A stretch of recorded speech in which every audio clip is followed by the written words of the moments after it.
Hai, Assalamualaikum warahmatullahi wabarakatuh. Selamat datang kembali di channel YouTube saya, Cucu Evilusiani. Video kali ini akan melanjutkan pembahasan tentang perancangan pabrik kimia, di mana hal yang akan kita fokuskan pada hari ini adalah pemilihan proses dan pembuatan engineering flow diagram. Ini merupakan tahap ketiga yang dilakukan dalam proses merancang pabrik kimia. Sebelumnya kita sudah belajar tentang penetapan spesifikasi pabrik, kemudian dilanjutkan dengan penetapan lokasi pabrik menggunakan metode vector rating. Setelah lokasi pabrik ditetapkan, hal yang bisa kita lakukan selanjutnya adalah kita memilih proses dan menentukan proses mana yang akan kita gunakan di dalam memproduksi produk yang kita inginkan. Uraian dari proses tersebut nantinya akan digambarkan di dalam engineering flow diagram, biasanya dalam bentuk PFD atau process flow diagram, kemudian akan dinarasikan dengan menyebutkan sesuai dengan kode alat yang sudah digambar di dalam PFD.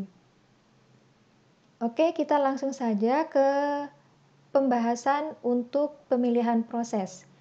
Proses untuk mengolah bahan baku menjadi produk yang kita pilih itu adalah proses yang efektif, efisien, dan aman. Artinya nanti proses yang kita gunakan, yang kita pilih tidak hanya efektif dan efisien, tetapi juga harus mengutamakan keselamatan dalam bekerja dan mengoperasikan pabrik. Beberapa hal yang perlu diperhatikan dalam pemilihan proses. Yang pertama, itu adalah kita harus melakukan uji awal proses terlebih dahulu.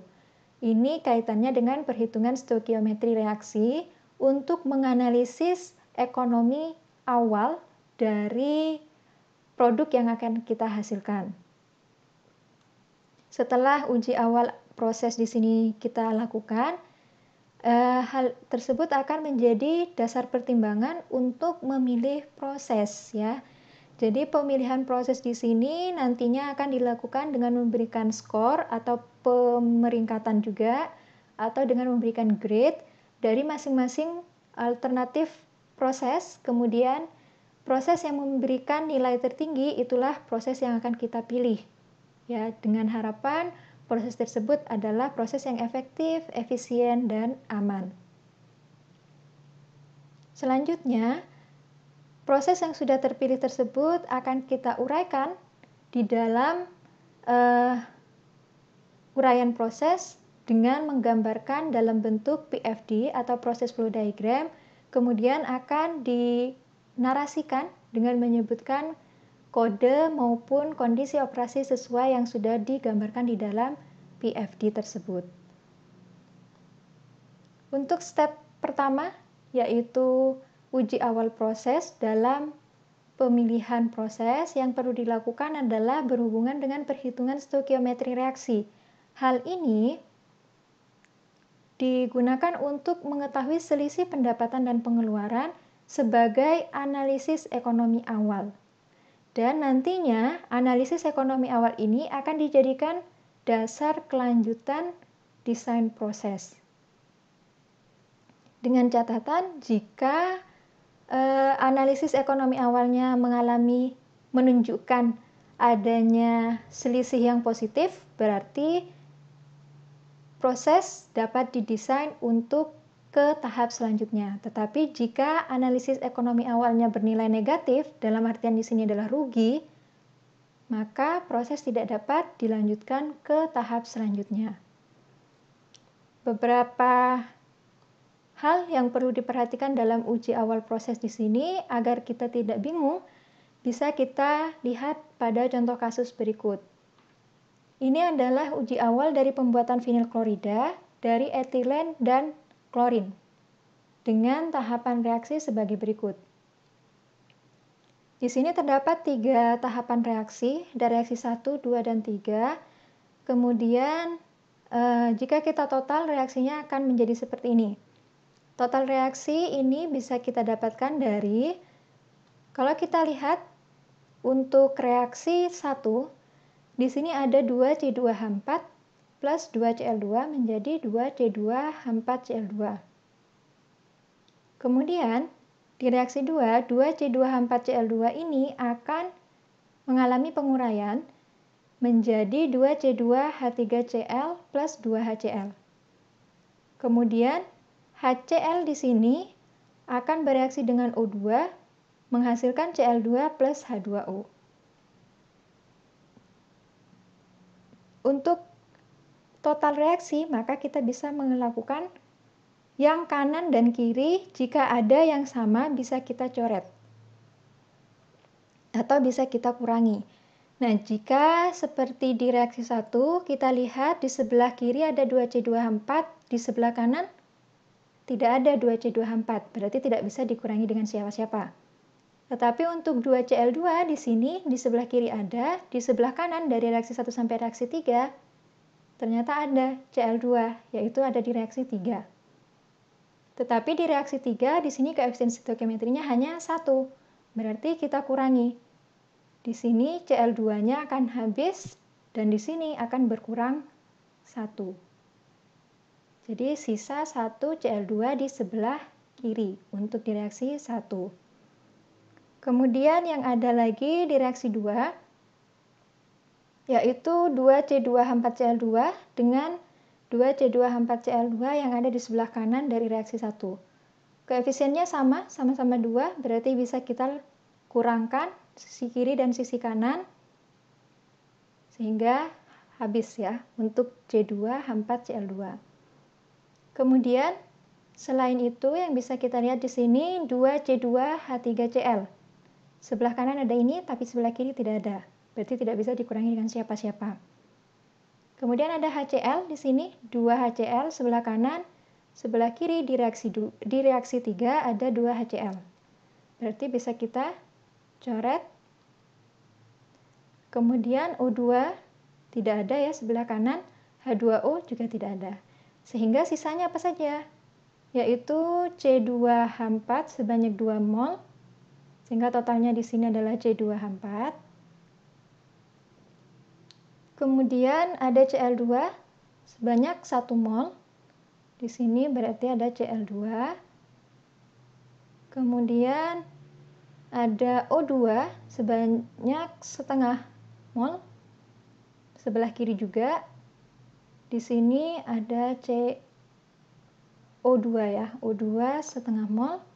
Kemudian sebelah kanan ada C2H3Cl banyak 2 mol dan H2O. Itu adalah cara untuk mengetahui total reaksi. Kemudian dengan diketahui harga bahan tiap kilogramnya adalah etilen di sini adalah Rp30.000, kemudian klorin adalah Rp40.000, vinil klorida adalah Rp50.000. Dengan oksigen dan air tidak ada harganya karena oksigen diasumsikan menggunakan udara bebas dan air di sini hasilkan ya. Air di sini merupakan produk, maka diasumsikan produknya akan digunakan untuk sistem utilitas, untuk air. Kemudian diminta untuk melakukan analisis apakah vinil klorida dapat dibuat dengan skala komersial atau tidak. Kemudian disuruh untuk memberikan penjelasan. Tahapan penyelesaiannya yang pertama kita buat analisis kebutuhan dan hasil reaksi. Berdasarkan reaksi 1 sampai 3 bisa kita tabelkan. Analisis kebutuhan dan hasil reaksinya dengan tabelnya yaitu terdiri dari reaksi, kemudian komponen. Komponen yang dimasukkan di situ adalah C2H4 semua komponen yang ada di reaksi 1 sampai reaksi 3. Di sini reaksi 1 ada C2H4, berarti kita buat C2H4 yang tidak lain adalah etilen. Kemudian Cl2 ya, itu adalah klorin. Kemudian C2H4Cl2 dikloroetan. Kemudian ini sama, berarti tidak usah ditulis 2 kali. Yang berbeda ini senyawa C2H3Cl yaitu vinil klorida, kemudian ada HCl, asam klorida, kemudian HCl tidak usah ditulis lagi, O2 atau oksigen, Cl2 sudah, berarti H2O atau air. Setelah itu yang bisa kita lakukan adalah di reaksi 1 kita akan menganalisis ya koefisien stoikiometrinya. Jadi di sini dengan ketetapan reaktan itu diberi tanda negatif. Negatif karena dia akan berkurang terus-menerus. Kemudian untuk produk diberi tanda positif karena dia akan terus bertambah karena terus dihasilkan seperti itu ya.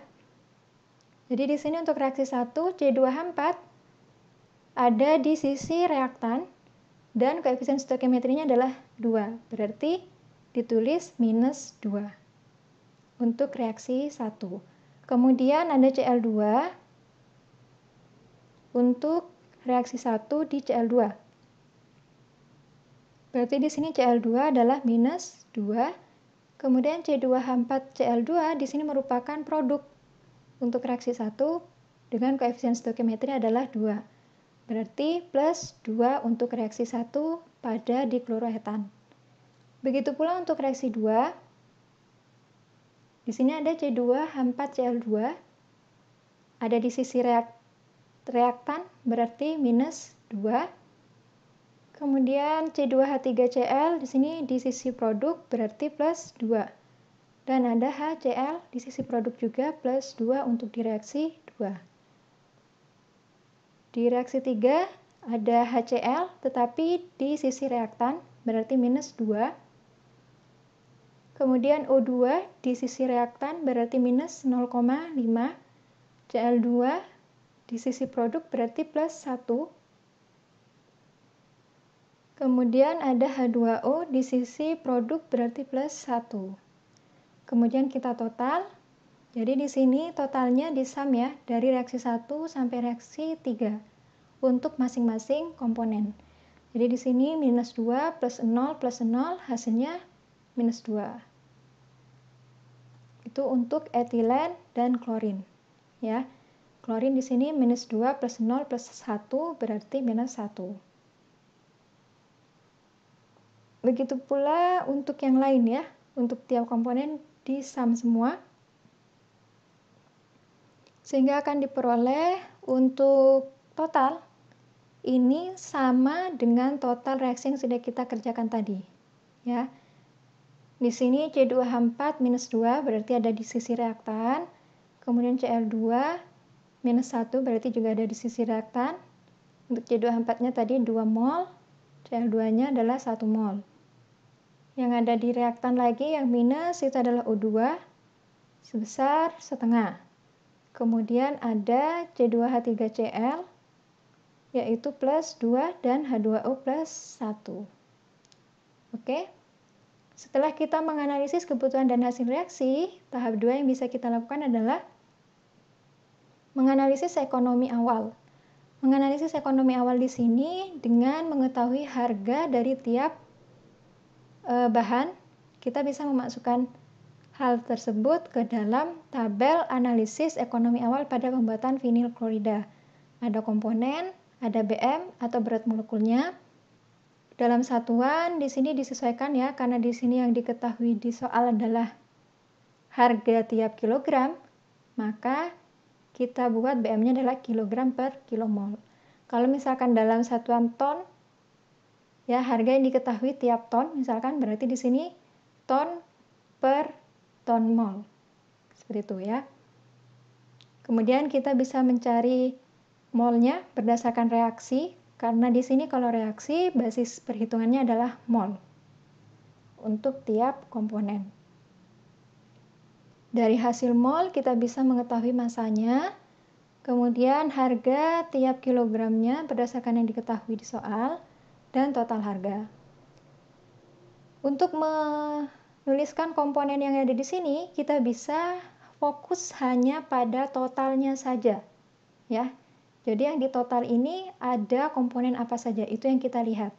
Yang dimasukkan adalah yang ada nilainya saja di sini, berarti C2H4 atau etilen, klorin, vinil klorida, kemudian oksigen dan air. Ya. Dengan BM-nya untuk masing-masing komponen bisa kita cari jika kita mengetahui AR dari masing-masing unsur, ya. etilen di sini rumus kimianya adalah C2H4. C itu adalah 12, 12 kali 2 plus 1 kali 4 untuk H.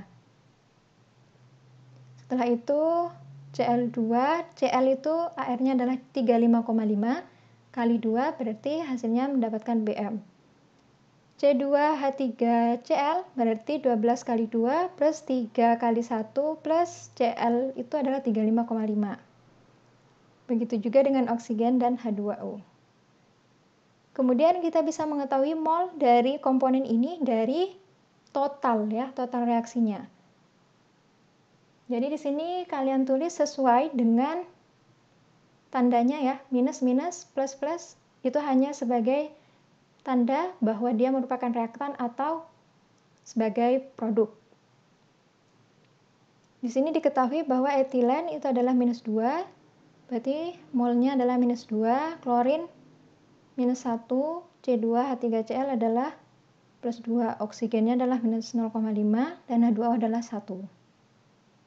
Masanya bisa kita cari dari persamaan hubungan antara massa dengan mol, mol sama dengan massa per Bm. Berarti massa sama dengan mol kali Bm.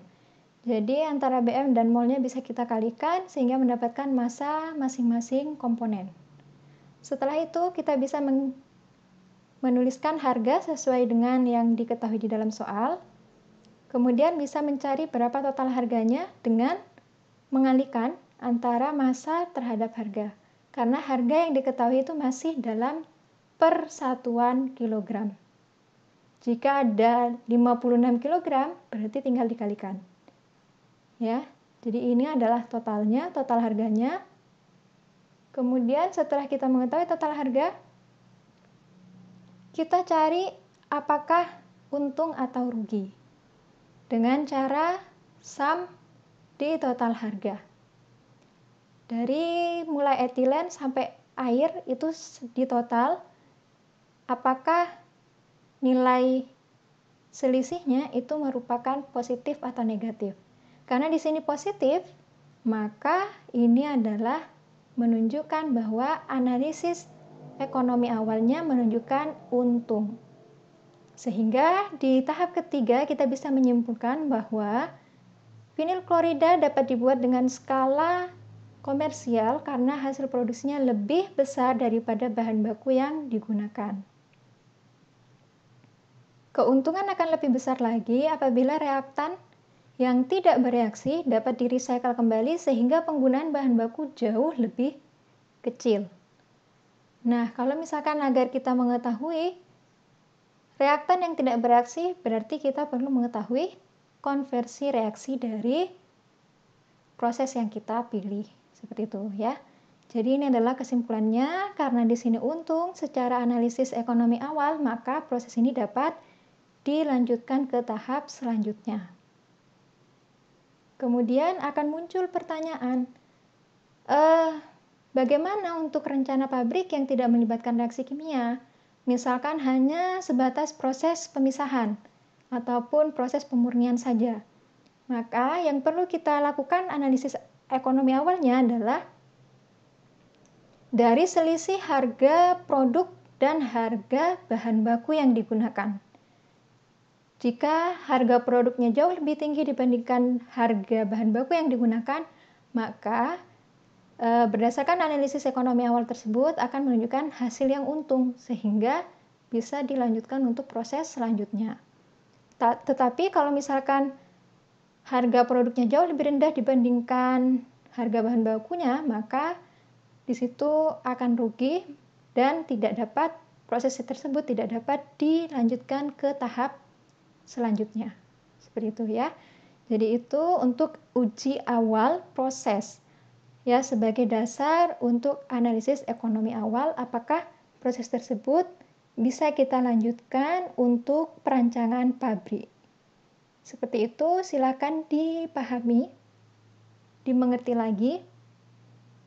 Semoga bisa bermanfaat.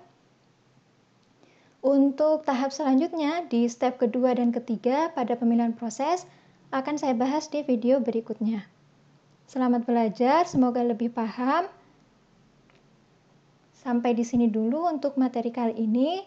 Semoga bermanfaat, kurang lebihnya mohon maaf. Wassalamualaikum warahmatullahi wabarakatuh.